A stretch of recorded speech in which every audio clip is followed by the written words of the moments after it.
경제 분야 국회 대정부 질문에서 여야는 문재인 정부가 추진하는 뉴딜 펀드를 두고 격돌했습니다.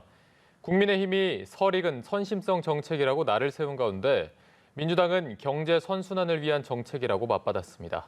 백기련 기자입니다.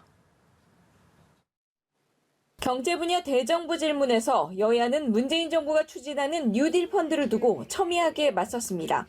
국민의힘 유이동 의원은 경제 난국 속에 정부가 설익은 정책만 내놓고 있다고 비판했습니다.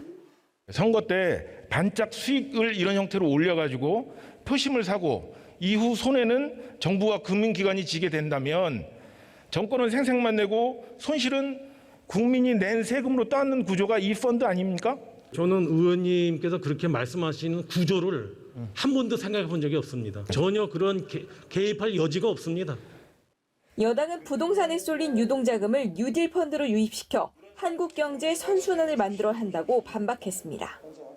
뉴딜 펀드는 이러한 시중에 풍부한 유동자금을 디지털과 그린 등 미래 산업에 투자를 해서 국가 경제를 선순환시키게 하고 또 국민들께도 안정적인 투자처를 제공하는 저는 윈윈의 사업이라고 생각을 합니다. 한편 정부는 야권의 비판을 받아온 새로운 부동산 정책에 대해 효과를 보고 있다는 입장을 밝혔습니다.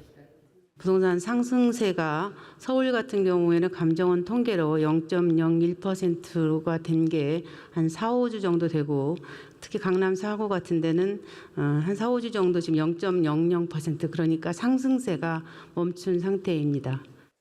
하지만 1가구 1주택에 대한 주택담보대출 비율을 완화해야 한다는 의견에 대해서는 일단 불을 꺼야 한다고 선을 그었습니다.